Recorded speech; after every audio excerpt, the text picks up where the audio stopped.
நிதானமா கேளுங்க, இந்த விஷயத்தை நிதானமா கேளுங்க. பீஸ் அண்ட் பவர் ரெண்டுமே உங்க கையில இருக்கணுமா? பவரும் இருக்கணும், அமைதியும் இருக்கணுமா? இந்த 5 தான் வழி. 1, don't force the conversations. Number 2, don't explain your standards.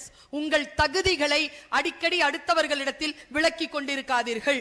நான் யாரு தெரியுமா, நான் எப்படிப்பட்டவர் தெரியுமா, என்னுடைய தற்கொலைக்கு சமம் அது. நம்மளை விட பவர்ஃபுல்லா எவனா முன்னால வந்தான்னு வச்சுக்கோங்க, முடிஞ்சு போச்சு கதை, பிளக்க பிடுங்கி விட்டுருவான். சொல்லவே கூடாது. உங்கள் தகுதியை உங்கள் செயல்பாடு காட்டும். நிர்வாகிகளுக்கு தெரியும் நீங்கள் யார் என்று, அதிகாரிகளுக்கு தெரியும் நீங்கள் யார் என்று. செயலில் காட்டுங்கள். Don't explain your standards. வாழ்க்கை பாடம் வேண்டுமா? 5 ரொம்ப ஈஸி, ரொம்ப துன்பமானது இல்ல. வாழ்க்கையில் பீஸ் பவர் ரெண்டும் வேணும்னா இந்த சகோதரி சொல்ற இந்த 5 பாயிண்ட் பிடிச்சுக்கோங்க. Don't force conversations. உரையாடல்களை நிர்பந்தப்படுத்தாதீர்கள். யாரேனும் பேசுகிறார்கள் என்று சொன்னால் அவர்களை நிர்பந்திக்காதீர்கள். பேசு பேசு, இத சொல்லு, இத என்னன்னு சொல். Don't force the conversation. எவ்வளவு பெரிய விஷயம் தெரியுமா உயிரோட இருக்கிறது, அதை கொண்டாட முடியல, நகத்தை கடிச்சிக்கிட்டு அடுத்தவங்க மேல போறோம். என்ன இப்போ அவன் நல்லா தான் இருக்க போறான், உனக்கு தான் முட்டி வலிக்க போகுது. ஃபர்ஸ்ட் முட்டி தான் வலிக்கும் பொறாமப்பட்டா. அந்த ரகசியம் தெரியாதா? கடவுளே, யாரையும் பார்த்து பொறாமைப்படாதீர்கள். ஒரு விஷயத்தை இன்றைக்கு மனதிலே எடுத்து செல்லுங்கள். உண்மையான உழைப்பு இல்லாமல் ஒருவன் வெற்றி பெற முடியாது. அதை சாதனையாக மாற்றுவதற்கு அவனுக்கு நிரம்ப நாட்கள் தேவைப்பட்டிருக்கும். நீங்கள் எல்லோரும் உங்களுடைய டைரிகளில் எழுதி வைத்துக் கொள்ளுங்கள். முதல் வெற்றியை வரலாறு குறித்துக் கொள்வதில்லை. 2வது முறையாக அதே நிலையில் வெற்றி பெற்றால் வரலாறு குறித்துக் கொள். 10th ஃபர்ஸ்ட் மார்க் வாங்கின நீயே 12th வரியா? வரலாறு ஏன் இல்லாம போயிடுது? எங்க காணாம போயிடுற? கொண்டாடிடுற, வேற ஒண்ணும் இல்ல. வெற்றிகளை கொண்டாடாமல் யார் ஒருவர் அதை பொறுப்பாக்கிக் கொள்கிறோமோ அவர்கள் வல்லமை பெறுகிறோம். கொண்டாடுவதற்கு இதில் எதுவும் இல்லை. மற்றவர்கள் கொண்டாடிட்டு போகட்டும், நீங்கள் தன்னிறைவு பெறாதீர்கள். இலக்கை அடைகின்ற வரைக்கும் தன்னிறைவு வரக்கூடாது. அடிப்படையில் நான் யோசித்து பார்க்கிறேன், நம் மனதை ஜெயிப்பது என்பது நமக்கு ரொம்ப பெரிய கஷ்டமா இருக்கு. நான் சொன்ன ஒரு திரை விளக்குகிறேன்னு, யாராவது நமக்கு துன்பம் கொடுக்கறாங்களா? நம்மளை பெத்தது, நாம பெத்தது, நமக்கு வாச்சதுக்காக வந்து வாச்சது விட்டுட்டு போக முடியாத. ஒன்ன மட்டும் புரிஞ்சுக்கோங்க. இந்த சகோதரி சொல்லுகிறேன் ஒரே வார்த்தை, இந்த மண்ணில் சுவாசித்த பாரதி தான் சொன்னான். வார்த்தைகளை பிரிச்சு போடுறேன், புரியுதா பாருங்க. வார்த்தைகளை பிரிச்சு படிக்கணும். எப்பவுமே குரல் படிக்கிறீங்களா, பிரிச்சு படிங்க. எனக்கு ரஜினிகாந்த் சார் இப்போ ஒரு இன்ஸ்டால ஏதோ ஒன்று பார்த்தேன், சூப்பரா ஒரு மேட்ரு சொல்லியிருந்தாரு. அவருக்கு வாழ்த்துக்கள். அவர் சொன்னார் ஒரு வார்த்தை, கோபம் என்பது 1 நிமிடம் தான், ஆனால் அந்த நேரத்தில் உதிர்க்கப்பட்ட வார்த்தைகள் வாழ்க்கை முழுவதும் காயத்தை தரும். சூப்பர்ல. நான் ஒரு மொழி ஆசிரியைங்க. மொழிக்கு என்ன வலிமை உண்டு என்பது எனக்கு தெரியும். நான் இப்ப பிரிச்சு பேசுறேன், அந்த வார்த்தையை புரிஞ்சுக்கோங்க. நமக்கு யாரேனும் துன்பம் தருகிறார்களா, அவர்கள் ஏற்கனவே துன்பப்பட்டு இருக்கிறார்கள், இல்லை என்றால் நம்மை துன்புறுத்த மாட்டார்கள். அதுக்கு நானா கிடைச்சேன் அப்படின்னா நீ தானே கூட இருக்கிற, நீ தான் சரி பண்ணணும், நீ தான் பண்ணணும். புரிஞ்சுக்கிட்டா பண்ணிடுவீங்களே. பாருங்க, இந்த பாட்டு எல்லாருக்கும் தெரியும். தேடி சோறு நிதம் தின்று, புரிஞ்சிருச்சா? தேடி சோறு நிதம் தின்று பல சின்னஞ்சிறு கதைகள் பேசி. ஐயோ சின்னஞ்சிறு கதைகள், எப்பா உனக்கு தெரியுமா நேத்து என்ன நடந்துச்சுட்டு? யாரை பத்தி சொல்ற? அதான் அந்த காமாட்சி. நிறைய பேர் வாயில குப்பையை அள்ளிட்டு வருவாங்க, குப்பை தொட்டி நம்ம காது கொட்டிடுவாங்க. இதுக்கு விஷம் சாப்பிட்டீங்கன்னா முறிவு இருக்கு, இதுக்கு முறிவு இல்லை. இந்த விஷத்துக்கு மட்டும் முறிவு இல்லை. அதனால்தான் காதுக்கு மூடி இல்லை. பைபிள் சொல்கிறது, காது இருக்கின்றவர்கள் கேட்க கடவீர்கள். ஜாக்கிரதை. செல்வத்துள் செல்வம் அச்செல்வம். இதை ஷார்ப்பா வச்சிருங்க. ஷார்ப்பா வச்சுக்கிட்டு நான் சொல்றது அப்படியே கவனிங்க பாப்போம். தேடி சோறு நிதம் தின்று பல சின்னஞ்சிறு கதைகள் பேசி மனம் வாடி துன்பம் மிக உழன்று பிறர் வாட பல செயல்கள் புரிந்து. நம்ம கிட்ட யாராவது எப்ப பார்த்தாலும் கம்ப்ளைண்ட் பண்ணிட்டே இருக்கிறாங்கன்னா அவங்களுடைய மெட்டபாலிசம்ல அவங்க ரொம்ப பாதிக்கப்பட்டிருக்காங்கன்னு அர்த்தம். ஒருத்தங்க காயப்படாம அடிக்க மாட்டாங்க, ஒருத்தங்க காயப்படாம கெட்ட வார்த்தை பேச மாட்டாங்க, ஒருத்தங்க காயப்படாம பிபி அவங்களுக்கு ஹை ஆகாது. அவங்க காயப்பட்டிருக்காங்க. நான் என்ன சொல்கிறேன், அது காயப்பட்டதற்கு நீங்கள் காரணமா இல்லையா என்பதல்ல, அவர்களால் நீங்கள் காயப்படாமல் இருக்க வேண்டும் என்றால் இதை புரிந்து கொள்ளுங்கள். துன்பம் மிக உழன்று பிறர் வாட பல செயல்கள் புரிந்து நரை கூடி. அடுத்தவங்களுக்காகவே ஒரு வார்த்தை சொல்ற, வீட்டுல போய் டைரியில எழுதி வச்சிருக்கோங்க. கோபம் என்பது யாரோ ஒருவர் செய்த தவறுக்கு உங்களுக்கு நீங்களே கொடுத்துக் கொள்ளும் தண்டனை. உடம்புல எல்லாம் ஆடி போயிருங்க. உடம்பு ஒரு வினாடி இந்த கோபம் வரும் பாருங்க, முடிஞ்சு போச்சு. கிட்னி, ரத்தம், நரம்பு, சுகரு, என்னான்னு பேர் வச்சான் பாருங்க அதுக்கு, சுகருன்னு. நரை கூடி கிழப்பருவம் எய்தி கொடுங்கூற்றுக்கு இறை என பின் மாயும் பல வேடிக்கை மனிதரை போலே நானும் வீழ்வேன் என்று நினைத்தாயோ பாரதி. நான் அப்படிலாம் செத்து போக மாட்டேன். மனசுல கஷ்டம் வந்துகிட்டு மற்றவர்களுக்கு கஷ்டம் கொடுக்க மாட்டேன்.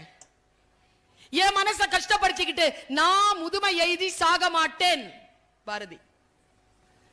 பாட்டிகள் கதை சொன்னார்களே, ஒவ்வொரு கதைக்கு பின்னாலும் ஒரு அறம் இருந்தது, ஒரு நீதி இருந்தது. கதைகள் ஏன் சொல்லப்படுகின்றன என்பதுதானே முக்கியம். கதைகள் முக்கியமே இல்லையே. ஆடு பேசும், நரி பேசும், நாய் பேசும். அது எல்லாம் பேசுவதனால் வரக்கூடிய அந்த நீதி இருக்கு இல்லையா, அது என் ஆழ் மனதில் பேசி என் 6வது அறிவை தூண்டுமே. எங்கே போயிற்று அந்த கதை சொல்லுகின்ற பழக்கம் நமக்கு?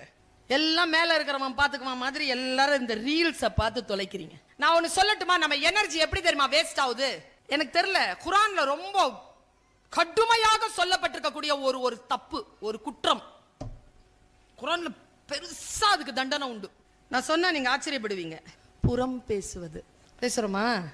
நான் பேசுறதுல நான் நிறுத்திட்டேன். ஒரு காலத்துல பேசிட்டு இருந்தேன், இப்ப நிறுத்திட்டேன். ஏன் தெரியுமா?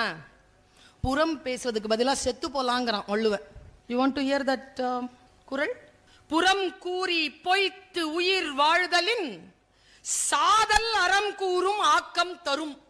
செத்து போங்கிறான் புறம் சொல்றதை விட. நான் இப்படி சொல்லுகிறேன், நம்முடைய வாழ்க்கையில் நாம் சில வாய்ப்புகளை பெறுகின்ற பொழுது, அந்த வாய்ப்புகளை நம்மை கடந்து போகின்ற பொழுது, அந்த வாய்ப்புகளை பயன்படுத்திக் கொள்வதா, பயன்படுத்திக் கொள்ள வேண்டாமா? பயன்படுத்திக் கொண்டால் வெற்றியாளர்களாக, சாதனையாளர்களாக மாறலாம். இல்லை, இந்த வாய்ப்பு இப்பொழுது தள்ளி போகட்டும், பிறகு பார்த்து கொள்ளலாம் என்கின்ற நிதானம் வல்லமையில் சேரும். இளைஞர்களுக்கு சொல்லுகிறேன், தவறு செய்யாமல் எல்லாம் உங்களால் இருக்க முடியாது. செய்யுங்கள். அது குற்றம் என்று எப்பொழுது புரிகிறதோ விட்டுவிடுங்கள். அவ்வளவுதான். ஒரு நிலையில் அது குற்றமாக மாறும், அந்த தவறுகள் குற்றமாக மாறும்.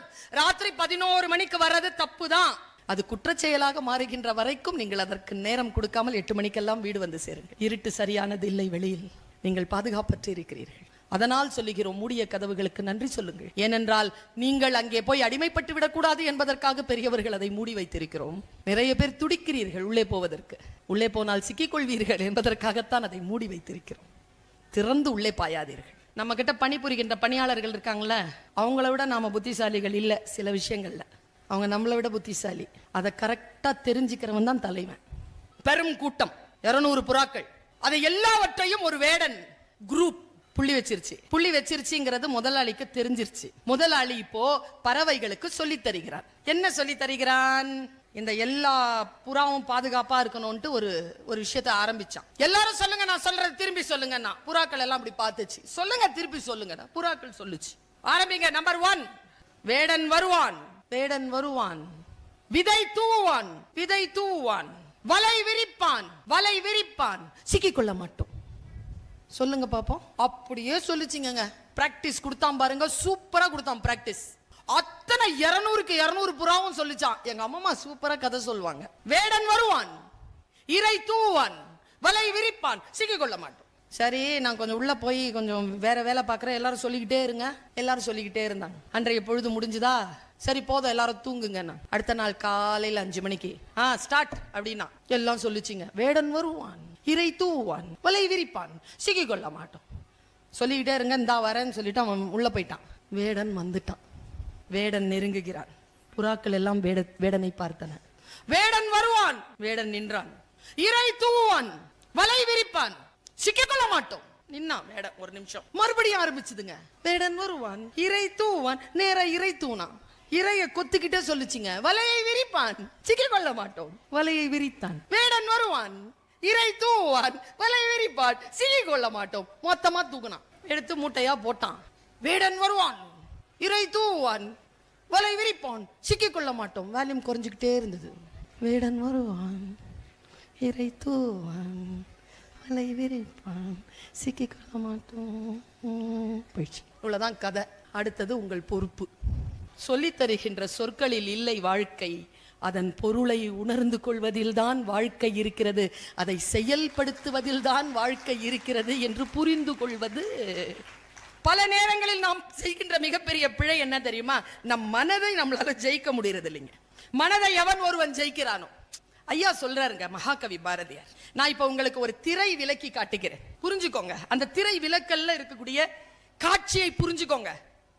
இந்த நிறைய பேர் பாட்டை மனப்பாடம் பண்றோமா, பொருள் புரியறதே இல்லைங்க. உதாரணத்துக்கு சொல்லவா, 15-20 வருஷமா 30 வருஷமா 40 வருஷமா சொல்லிட்டே இருக்கிறோம்ல, நீராறும் கடல் உடுத்த அர்த்தம் தெரியுமா? என்ன தெரியும்? தமிழாசிரியர்களுக்கு தெரிஞ்சிருக்கும், ஜனகணமனுக்கு தெரியணுங்க. அது நம் தாய்மொழி இல்லை என்றாலும் நம் தேசிய கீதம். இது நம் தாய்மொழியில் இருப்பது. மனோன்மணியம் என்ற நாடகத்தை எழுதிய சுந்தரம் பிள்ளை அவர்கள் தன் நாடகத்தில் எழுதிய அந்த பாயிர பாட்டு தான் தமிழ் தாய் வாழ்த்து. ஒவ்வொரு வரியா புரிஞ்சுக்கிட்டீங்க, உடம்பு சிலிர்த்து போயிடும். சிரம் வியந்துன்னு பாட மாட்டோம், திறம் வியந்துன்னு பாடுவோம். புரிஞ்சாதானே இங்க பாடுறதுக்கு. உன் சிரம் வியந்து, உன் சீரிழமை சிரம் வியந்து, திறம் வியந்துங்க. செயல் மறந்து வாழ்த்துதுமே, திறம் வேற சிரம் வேற. ஏன் புரியலனா பொருள் புரிந்து சொல்வதில்லை. பொருள் புரிந்து சொல்லி பாருங்கள். எந்த வார்த்தை சொன்னாலும் கல்யாண்ஜி சொல்லுவார், எழுத்தாளர்களுக்கெல்லாம் குருநாதர், கவிதைகளின் இமயம், புது கவிதைகளின் இமயம். நான் நிரம்ப நேசிக்கிறேன் அந்த எழுத்தாளனை. அவன் சொல்லுவான், போருக்கு புறப்படுகின்ற பொழுதும் தேர்வுக்கு புறப்படுகின்ற பொழுதும் உங்கள் வாழ்த்து சொல்லில் இருக்கட்டும் உண்மையான ஒரு சொல். சொல்றோமா, ஹே கங்க்ராச்சுலேஷன்ஸ் பா அப்படின்னா, ஒரு 5 நாளைக்கு முன்னால எனக்கு ஒரு பேர் உண்மை தெரிஞ்சதை சொல்லவா, புரிஞ்சுக்கிட்டீங்கன்னு வச்சுக்கோங்க, இன்னிலிருந்து வாழ்க்கை மாறிடும். நான் இந்த ஊருக்கு போயிட்டு வந்ததுல ஜெட்லாக். எனக்கு மிட் நைட்டு 12:30 மணிக்கு முழிப்பு வந்துருச்சு. எழுந்திருச்சு உட்காடுறேன், ஒரே ஸ்ட்ரெஸ் ஆயிடுச்சு. தூங்கலைன்னா எப்படி 7 மணிக்கு போய் வேலை செய்யறதுன்னு. நடுவுலலாம் முழிக்கிற பழக்கம் இல்லை எனக்கு. சந்தோஷமா இருந்தாலும், திட்டினாலும், பசிச்சாலும், வயிறு நிறைஞ்சு இருந்தாலும், வெற்றி பெற்றாலும் தோல்வி அடைந்தாலும் தூங்கிடுவேன் நான் உடனே. அது என் பழக்கம். தூங்குறதுக்குன்னு எனக்கு ஒரு காரணமும் தேவை கிடையாது, தூங்குனா தூங்கிடுவேன். அந்த மாதிரி இருக்கிற எனக்கு 12 மணிக்கு எழுந்து உட்காடுறேன், தூக்கம் வரலன்னா எப்படி இருக்கும்? ஸ்ட்ரெஸ்ஸா இருந்ததா, உடனே நான் திரும்பி பார்த்தேன், என் டேபிள்ல வந்து ஒரு ஸ்வீட் பாக்ஸ் வச்சிருந்தது. ஒரு ரெண்டு ஸ்வீட் சாப்பிட்டேன். 2 ஸ்வீட் சாப்பிட்டு தண்ணி குடிச்சிட்டு ஸ்ட்ரெஸ் போயிடுச்சு. ஸ்வீட் சாப்பிட்டா ஸ்ட்ரெஸ் போகுமா? ஆமாங்க, ஸ்வீட் சாப்பிட்டா ஸ்ட்ரெஸ் போகும். அதனால தான் நம்ம ஜெயிச்சிட்ட உடனே நம்ம ஃப்ரெண்ட்ஸும் உறவுகளும் கேட்குது, என்ன ஸ்வீட் இல்லையா? புரியலையா? புரிஞ்சிருச்சா? நம்ம ஜெயிச்சா அவன் ஸ்ட்ரெஸ் ஆயிடுறாங்க. நான் அதுக்கப்புறமா தான் ஸ்வீட் கொடுக்கறதுக்கான ரகசியமே தெரிஞ்சுக்கிட்டேன். நான் இந்த ஸ்வீட் சாப்பிடு. ஒரு ரகசியத்தை இன்னைக்கு சொல்லவா, நீங்க ஜெயிச்சிட்டீங்கன்னா அடுத்தவனுக்கு ஸ்வீட் கொடுங்க, தோத்துட்டீங்கன்னா நீங்க சாப்பிடுங்க. வாழ்க்கை மறுபடியும் வாய்ப்புகளை தரும், மறுபடியும் பூ மலரும், மறுபடியும் சூரியன் வரும், மறுபடியும் விதை முளைக்கும். அடுத்த நாள் என்பது நமக்கு கிடைத்திருக்கக்கூடிய ஆக அற்புதமான வாய்ப்பு என்பதனை இதோ இந்த வினாடிகளிலிருந்து எடுத்து செல்லுங்கள், வல்லமை பெறுவீர்கள். இங்க நிறைய குழந்தைகள் என்கிட்ட கேட்கறாங்க, நீங்க வரீங்க மேடம், பேசுறீங்க, அப்படியே எழுச்சியா இருக்குதா, அப்படியே மலையை பேத்துடலாங்கிற மாதிரிலாம் மனசு எழுச்சியா இருக்குதா? ஒன்லி 2 hours தான். அப்புறம் மறுபடியும் சொயின்னு பரமபதத்துல இருந்து பாம்புல இறங்கின இறக்கி வந்து சோழி விழுந்துருது கீழே. என்ன மேடம் பண்றது? அவங்களுக்கான பதில் இது. ஜனவரி 1 வந்துச்சா, 10 ரெசல்யூஷனாவது மனசுல வச்சிங்களா? 5ஆம் தேதி அது இல்லாம ஆயிடுச்சா? ஒன்லி 4 days தான். இன்னிலிருந்து குடிக்க மாட்டேன், இன்னிலிருந்து சிகரெட் பிடிக்க மாட்டேன், இன்னிலிருந்து ஒரு 3 hours ஆவது படிப்பேன், டெய்லி குளிப்பேன், மொபைல்ல 2 மணி நேரம் தான் பயன்படுத்துவேன். எல்லாம் ஒரே நாள்ல போயிடுது. சம்பாதிக்கணும்னா சம்பாதிக்கலாம், தேர்வுல எழுதி வெற்றி பெறணும்னா வெற்றி பெறலாம். ஒன்றை புரிந்து கொள்ளுகின்ற பொழுது நமக்குள் இருக்கக்கூடிய திரை விலகுகிறது. உலகத்திலே பெரிய பணக்காரன் யாருன்னு சொல்லுங்க பாப்போம். இந்த ஜெனரேஷன் எக்ஸுக்கெல்லாம் ஒண்ணுமே தெரியாது, ஜெனரேஷன் ஒய்க்கும் ஒன்றும் தெரியாது. இந்த ஜெனரேஷன் ஜெட் இருக்குது பாருங்க, அபாயகரத்தின் உச்சகட்டத்தில் இருக்கக்கூடியவர். கரெக்டா சொல்லிச்சிங்க பாருங்க. எலன் மாஸ்க் எவ்வளவு துட்டு வச்சிருக்காரு தெரியுமா அவரு? நான் கூகுள் பண்ணி பார்த்தேன், 56 லட்சம் கோடியாம். அவெல்லாம் எவ்வளவு பூஜ்யம் வரும்னு எனக்கு தெரியாது மேடம், அக்கௌண்ட்ஸ் டிபார்ட்மெண்ட்ல கேட்கலாம். 56 லட்சம் கோடி. அடே அப்பா, எனக்கு ஒன்னும் அவன் மேல கருத்து இல்லை, பிசினஸ்மேன் வாழட்டும். ஆனால் அவர் ஒரு வார்த்தையை நம்மிடத்தில் பேசுகிறார், அந்த வார்த்தையை நான் கேட்டேன், அதை அப்படியே உங்ககிட்ட கொண்டாந்து கொடுக்கிறேன். முடிஞ்சா புரிஞ்சுக்கோங்க. உங்களுக்கு தெரியுமா நான் எவ்வளவு களைப்பாக இருக்கிறேன் தெரியுமா? நான் காலையிலிருந்து சாப்பிடல தெரியுமா? ஆனா குரல்ல ஏதேனும் தொய்வு தெரிகிறதா? ஏன்? எலன் மாஸ்க் சொன்ன பதில் எனக்கு புரிந்து போயிட்டு. நான் ஒன்னு சொல்றேன், எலன் மாஸ்க்கு சம்பாதிக்கணும்னு தோணுது, அவன் இதை சொல்றான். உங்களுக்கு என்ன தோணுதோ அந்த இலக்கை அடையணும்னா ஃபார்முலாவை பின்பற்றுங்க, அவ்வளவுதான் விஷயம். என்ன பதில் பாருங்க. வெற்றியாளர்கள் தன் ரகசியத்தை சொல்வதில்லை. ஆசிரியர்களும் பெற்றோர்களும் தவிர மற்ற யாரும் தன் வெற்றியின் ரகசியத்தை சொல்லித் தருவதே இல்லை. மிரட்டுகிறார்கள், வெற்றியையும் தோல்வியையும் சொல்லி மிரட்டுகிறார்கள். எலன் மாஸ்க் சொன்னான், சூப்பர் இன்டர்வியூங்க, அது முடிஞ்சா கூகுள் பண்ணி பாருங்க, உங்களுக்கே தெரியும். அவங்க கிட்ட கேட்கப்பட்டது, நீங்கள் ஒரு இலக்கை நிர்ணயிக்கிறீர்கள், சரி, அந்த இலக்கை அடைவதற்கு உங்களை நீங்களே எப்படி தயார் செய்து கொள்கிறீர்கள்? சூப்பர் கொஸ்டின் இது. பிரச்சனைகளை தீர்க்கணும்னா தீர்க்கலாம், பட் இதுதான் பதில். அவன் என்ன பதில் சொன்னான் பாருங்க. நீங்கள் கேட்ட கேள்வி எனக்கு புரியவில்லை. உன் இலக்கை அடையிறதுக்கு உன்னை மோட்டிவேட் பண்றது எது? ஒரு இலக்கை நிர்ணயிக்கிறல்ல, அதை அடைய முடியாமல் உன்னை நீயே சாய்ந்து போனால் அதை நீ எழுச்சி பண்ணிக்கிறியே, அந்த எழுச்சி எப்படி பண்ணிக்கிறேன்னு சொல்லுன்னு கேட்கிறான் முன்னால இருக்கிற இன்டர்வியூவர். ஆலன் மாஸ் சொன்ன பதில் என்ன தெரியுமா? உங்கள் கேள்வி எனக்கு புரியவில்லை. புரியுற மாதிரி தானே கேட்கிறேன், சரி போ, சொல்லாத போ. ஆனா நான் கேட்கறது என்னன்னு உனக்கு தெரியும்ல, என் தவிப்பு உனக்கு புரியும்ல, உனக்கு புரிஞ்சிருச்சு, எனக்கு புரியுற மாதிரி சொல்லு. அவன் சொன்ன பதில டைரியில எழுதி வச்சுக்கோங்க. அவன் சொல்றான், நீ தானே இலக்கை நிர்ணயித்தாய், அதை அடைவதற்கு உனக்கு எதுக்கு மோட்டிவேஷன்? அந்த இலக்கு தானே மோட்டிவேஷன், இலக்கு தானே மோட்டிவேஷன். இன்னும் புரியல தானே நமக்கு. இந்த மா ராமலிங்கம் சார்னு ஒருத்தர் பேசுவார், புலவர் ராமலிங்கம். நானும் அவரும் அட்லாண்டா அமெரிக்கா போயிருந்தோம் போன வருஷம். அவரை எல்லாருமே புலவர் ராமலிங்கமா ஒரு சின்ன பிள்ளை கேட்டுச்சிங்க, உண்மையாவே கேட்டுச்சிங்க, நாங்கெல்லாம் சாட்சி. அந்த சன்ஃப்ளவர் ஆயில் உங்கள் தான் கேட்டுச்சு. யாருக்குமே புரியல. அப்புறமா தான் புரியுது, அவர் சன் டிவில பேசுறாரு, அவர் புலவருங்கிறத ரெண்டுத்தையும் சேர்த்துருச்சு அந்த புள்ள. சன்ஃப்ளவர்னு சொல்லுது. அவர் சூப்பரான ஒரு ஹியூமர், காமெடி கிடையாது அவர்கிட்ட, ஹியூமர். அவர் சொல்றாரு, உங்களுக்கு எலன் மாஸ் சொன்ன பதில் இப்ப புரிஞ்சிரும் பாருங்க. ஏன்னா நமக்கு இன்னுமாய் சொற்களுக்கு விளக்கம் தெரிகிறது, தேடுகிறது மனசு. அப்படி சொன்னா அப்படி புரிஞ்சுக்க முடியறது இல்ல நம்மளால. ஏன் தெரியுமா? தொடர்ந்து இத்தகைய காட்சிகளை, காணொளிகளை கண்டுகொண்டே இருந்தால் யார் எது சொன்னாலும் அதை பிரித்து அறியக்கூடிய மனம் நமக்கு வாய்க்காது. அவர் சொன்னாரு, ராமலிங்கம் சார் சொன்னார், அவர் பட்டிமன்றத்தில் ஜோக்கா சொன்னார், அது எனக்கு பெரிய பாடம். தன்னைத்தானே உற்சாகப்படுத்திக் கொள்ள வேண்டும் என்பவர்களுக்கு அவர் சொன்ன அந்த ஜோக்க நான் அப்ளை பண்றேன். அப்ளிகேஷன் தானே எல்லாமே. அவர் சொன்ன அப்ளிகேஷன் இதுதான். 3 பேர் ஒரு ஆபீஸ்ல ஒர்க் பண்ணிட்டு இருந்தாங்களாம். 10 வருஷமா சேர்ந்து வேலை செய்யறாங்க. மத்தியான சாப்பாடு 3 பேரும் ஒன்னா சாப்பிடுவாங்க. 10 வருஷமா 3 பேருடைய டிஃபன்லயும் டிஃபன் மாறுறதே இல்லை. இட்லினா இட்லி தான் 10 வருஷமா. தயிர் சாதம்னா தயிர் சாதம் தான். அடுத்தது சப்பாத்தினா சப்பாத்தி தான். எல்லாரும் ஒரு நோட் எழுதி உள்ள போட்டாங்க. 10 நாள்ல டிஃபன் மாறலனா நான் 10வது மாடியிலேருந்து குதிச்சிருவேன். எது? இட்லி. தயிர் சாதம் நானும் 10வதுலேருந்து குதிச்சிருவேன். சப்பாத்தி நானும் 10வதுலேருந்து குதிச்சிருவேன். 3 பேரும் அமிச்சிட்டாங்களா? 10 நாளும் டெய்லி நோட் போகுது. 10வது நாள் திறந்து பார்த்தாங்கங்க, இட்லி தான், தயிர் சாதம் தான், சப்பாத்தி தான். குடு குடு குடு குடு கூட 3 மேலே ஏறிச்சிங்க. கட கட கட கடன்னு 3 குதிச்சிருச்சிங்க கீழே. ஆஸ்பத்திரியில 3 கிடக்குதுங்க. 3 பேருடைய வீட்டுல இருந்த மனைவிமார்கள் ஓடி வராங்க. இதுதான் காட்சி. இந்த இட்லி இருக்குல்ல, ஐயோயோ நீங்க சும்மா சொல்றீங்கன்னு நினைச்சிட்டேனே, நான் தோசை போட்டு தந்திருப்பேனே, இப்படி செத்துட்டீங்களேன்னு அழுது. தயிர் சாதம்ல தயிர் கலக்காம வேற ஏதாவது கலந்து கொடுத்துருப்பேனே, நீ இப்படி மேல இருந்து விழுந்துட்டியே. சப்பாத்தி மட்டும் அழுவல, அப்படி டெட் பாடிய பார்த்துக்கிட்டே நிக்குது. கூட இருக்கிற நர்ஸு சொல்லிச்சான், யோ புருஷன் செத்து போயிட்டான், அழமாட்டியா? இல்லை, எனக்கு ஒரு டவுட்டு. என்ன? அவங்க இட்லியை அவங்க வைப் பண்ணுறாங்க, இவர் தயிர் சாதத்தை அவங்க வைப் பண்ணுறாங்க. இந்த ஆள் தானே காலையில் எழுந்திரிச்சு சப்பாத்தி மாவு பிசைஞ்சு சப்பாத்தி போடுறான், இந்த ஆள் ஏன் குதிச்சான்னு எனக்கு தெரிலன்னு. நம்ம வேலையை நாமளே பண்ணிக்கிட்டு நாமளே தண்டனை பண்ணிக்கிறதா? எலன் மாஸ் சொன்னது புரிஞ்சுதா? உங்களுக்கான விஷயத்தை நான் சகோதரி சொல்லுகிறேன், உங்கள் டைரிகளில் எழுதி வைத்துக் கொள்ளுங்கள்.